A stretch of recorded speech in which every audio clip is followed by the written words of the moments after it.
பொதுவா ஒரு ஜாதகத்துல சனி செவ்வாய் ராகு கேது கிரகங்கள்லாம் கன்ஃபியூஸ் ஆகி கண்ணா பண்ணான்னு ஓடிக்கிட்டு இருந்தா கூட ஒரு காலகட்டத்துல நிக்கும். புரியுதா இல்லையா? உன் ஜாதகத்துல நிக்கலையே.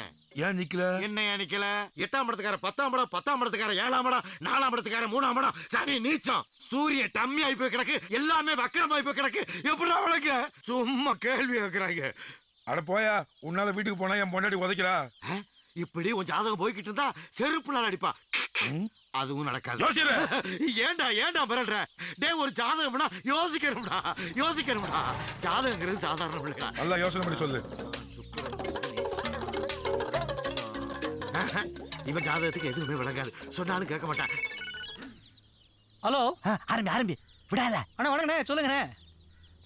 அண்ணா என்ன இதுக்கெல்லாம் போய் நன்றிகள்னு சொல்லிக்கிட்டு, உங்க நேரம் நல்லா இருந்துச்சு, நல்லா ஒர்க் அவுட் ஆயிடுச்சு. என்கிட்ட ஒரு 10,000 ரூபாய்க்கு கோழி குஞ்சு வாங்கினீங்க, பண்ணைய வச்சீங்க. இன்னைக்கு மாசத்துக்கு ஒரு 50,000 ரூபாய் சம்பாதிக்கிறீங்க, சந்தோஷம் தானே? ஜாயின் பண்ணிடுறேன். இரு, ஏன் வேலை முடிஞ்சு போச்சு, கமிஷன் கன்ஃபார்ம். சரிண்ணே, நான் இப்போ உடனே ஏற்பாடு பண்றேண்ணே. அது வரேண்ணே. அது ஒரே ஒரு நிமிஷம். வரேன், உடனே வரேன். என்னாச்சு? 10 ரூபா. ஓ டைம் ஒர்க் அவுட் ஆயிருச்சா? என்னையா சொல்ற? ஓ ஜாதகப்படி நீ கோழி பண்ண வச்சா ஓஹோன்னு வரலாம். ஜாதகத்தை நல்லா கணிச்சியா? நல்லா சலிச்சுத்தான் சொல்றேன். இந்த தடவை மிஸ் ஆகாதியா? டீ கடை காசு